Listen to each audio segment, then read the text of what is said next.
నేను Facebook live లో మొన్న మాట్లాడింది నీళ్ల గురించి, అది కూడా అధికారులు సరిగ్గా స్పందించడం లేదని మాట్లాడాను.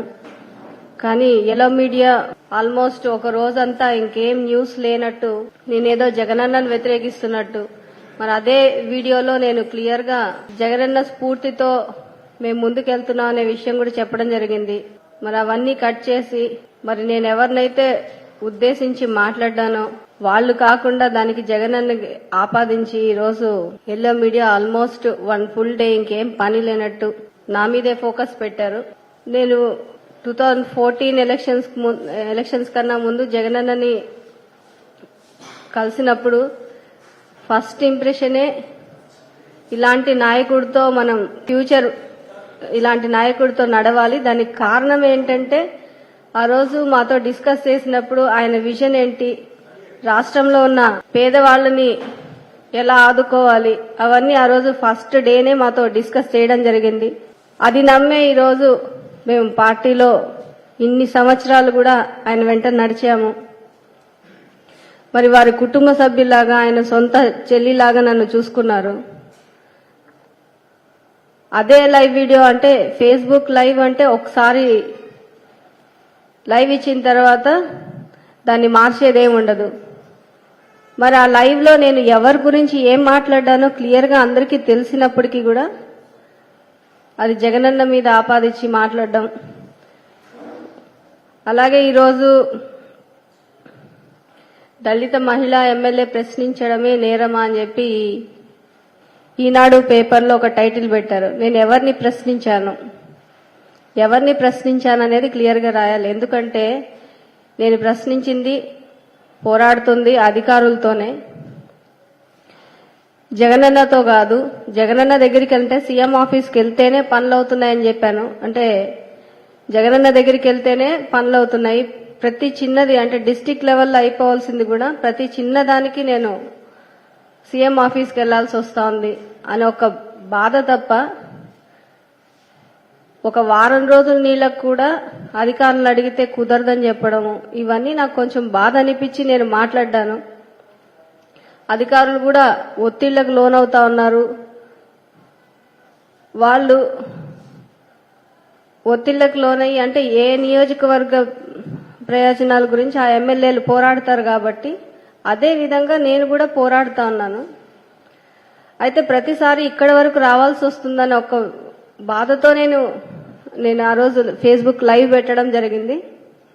దాన్ని రాద్ధాంతం చేసేసి, నేను మొదటిసారి ఇంటరాక్టివ్ సెషన్ అని ఎవరైనా క్వశ్చన్స్ వేస్తే మాట్లాడేలా విధంగా మన సోషల్ మీడియా వాళ్ళతో కూడా వాళ్ళకి ఏమన్నా క్వశ్చన్స్ ఉన్నా మాట్లాడే విధంగా నేను మాట్లాడ్డాను. కొన్ని క్వశ్చన్స్కి ఆన్సర్స్ ఇచ్చాను. అవన్నీ కూడా వక్రీకరించుకుంటూ ఇష్టం వచ్చినట్టు మాట్లాడ్డారు. అసలు నేను జగనన్నని వ్యతిరేకించినట్టు, పార్టీని వదిలిపోతున్నట్టు.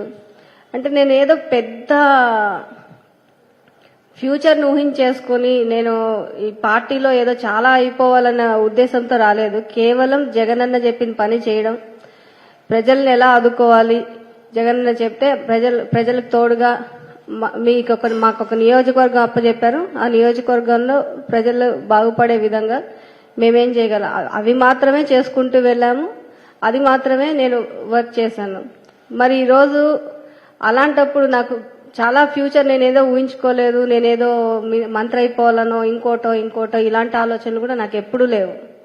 ఈరోజు ఇప్పటికిప్పుడు వద్దమ్మా నువ్వు ఎవరైనా సపోర్ట్ చెయ్యి, నువ్వు పక్కనుండు అని అన్నా కానీ I'm ready to do that.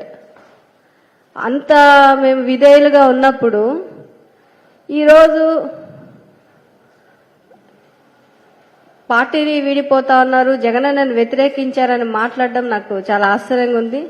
అది కాకుండా ఎస్సీలకి జగనన్న చేసింది నిజంగా మన రాష్ట్ర చరిత్ర కాదు, దేశ చరిత్రలో గుర్తుండిపోవాలా. అదే ఆ విధంగా చేసుకుంటూ వచ్చారు జగనన్న. మరి ఈరోజు ఎస్సీ, ఎస్టీ, బీసీ మైనార్టీలందరూ కూడా మన రాష్ట్రంలో పదవుల్లో కావచ్చు, అలాగే సంక్షేమ పథకాల్లో కావచ్చు, అన్ని రకాలుగా కూడా వాళ్ళు లబ్ధి పొందుతా ఉన్నారు.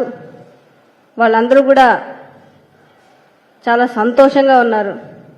మరి అలాంటప్పుడు ఈరోజు ఏదో కొత్తగా నేను నేను దేని గురించి మాట్లాడ్డానో అది మాత్రమే రాయండి. దాన్ని మీరు పార్టీకి జగనన్నకి ఆపాదించకూడదని చెప్పి నేను మీకు సీరియస్గా వార్నింగ్ ఇస్తున్నా. దట్టు ఈరోజు నేను మాట్లాడి ఇంకొకళ్ళు ఇలాగా వచ్చి ఏదన్నా విషయాలు అంటే వాళ్ళ కాన్స్టిట్యున్సీ విషయాలు కావచ్చు, ఏదన్నా విషయాలు ముందుకొచ్చి మాట్లాడడానికి కూడా భయపడే విధంగా, అంటే దాన్ని పెద్ద వైరల్ చేసేదో చాలా పెద్ద తప్పు చేసేస్తారు. అంటే ఓపెన్ గా వచ్చి మాకు ఈ కష్టం ఉంది, నేను మాట్లాడాలనుకుంది, నేను కన్వే చేయాలనుకుంది నా నియోజకవర్గ ప్రజలకి మనం కలిసికట్టుగా పోరాడుకుందామని చెప్పి నా నియోజకవర్గ ప్రజలకు పిలుపునిచ్చా. నేను అలాగే ఎవరైతే ఈ నీళ్ల కోసం ఫైట్ చేస్తున్నామో వాళ్ళందరికీ కూడా ఇది ఒక మెసేజ్ పోవాలన్న ఉద్దేశంతో ఇచ్చాను. కానీ ఇది స్టేట్ మొత్తము అందరూ చూసేలాగా మా పార్టీనే వ్యతిరేకించే విధంగా వీళ్ళు ఆపాదించి దాన్ని భయంకరంగా చిత్రీకరించారు. నాకు నిజంగానే చాలా బాధగా ఉంది. అంటే మీడియాలో కూడా ఒక ఎస్సీ మహిళ వచ్చి మాట్లాడితే ఎల్లో మీడియా ఇంత అంటే పాయింట్ అంతా డైవర్ట్ చేసేసి ఇంత వాళ్ళ స్వప్రయోజనాల కోసము వాళ్ళేదో చంద్రబాబుని టీడీపీని వాళ్ళేదో బాగుపరచుకోవడానికి జగనన్న వాల్యూ తగ్గించాలన్నట్టు చూస్తా ఉన్నారు. జగనన్న మీరు తగ్గిస్తే తగ్గిపోయేది వాల్యూ తగ్గిపోయేది ఏముండదు. నాకు నా నేబరింగ్ కాన్స్టిట్యున్సీ ఎమ్మెల్యేస్ తో నాకు కష్టం ఉందని చెప్పి నేను చెప్తుంటే మీరు దాన్ని జగనన్నకు ఆపాదించారు. మీరు చంద్రబాబు నాయుడు గారు వాళ్ళ ఇంట్లో వాళ్ళ సొంత మామనే వెన్నుపోటు పొడిచాడు. మరి వాళ్ళ ఇంట్లోనే వాళ్ళకి ఎన్నో గొడవలు ఉన్నాయి, అవి మాత్రం పట్టించుకోరు. ఇంత దరిద్రము, ఇంత నీచమైన పేపర్ని చింపేయాలా? అసలు ఇట్లాంటి పేపర్లను ఇంకెవరు కూడా చదవకండి. ఈ దరిద్రం ఎప్పుడు పోతుందా అని మేము వెయిట్ చేస్తా ఉన్నాం. జగనన్న కోరుకున్నట్టు 175కి 175 కొట్టాల. ఆ రోజు మాత్రమే. ఈ రోజు హైదరాబాద్ లో ఉన్నాడు జగనన్న. నిజంగా నేను నిన్ను వేడుకుంటా ఉన్నా, వీలైతే చంద్రబాబు నాయుడిని ఈ దేశం దాటిచ్చన్న, ఈ రాష్ట్రం కాదు ఈ దేశం దాటిచ్చి పంపించేసి మా మీద తప్పుడు ప్రచారం చేస్తే కేసేసా. కోర్టుకు అటెండ్ అవ్వట్లా ఆయన మహానుభావుడు. నెక్స్ట్ కూడా ఇదే విధంగా కోర్టుకు లాగుతా, ఒక్కరిని కూడా వదిలిపెట్టను. గుర్తుపెట్టుకోండి, this is last and final warning. ఇంకొకసారి కానీ రిపీట్ అయితే వదిలేదు. అండ్ ఈ రోజు నేను దళిత మహిళగా చెప్తా ఉన్నా, జగనన్న దగ్గర నేను ఎమ్మెల్యేగా ఉండడం నా పూర్వజన్మ సుకృతంగా భావిస్తా ఉన్నా. ఈ రోజు నేను చెప్తా ఉన్నా, జగనన్న ఇప్పుడు ఈ సెకండ్ వద్దమ్మా నువ్వు పక్క నుండి ఎవరికైనా సపోర్ట్ చేయంటే కూడా నేను రెడీ.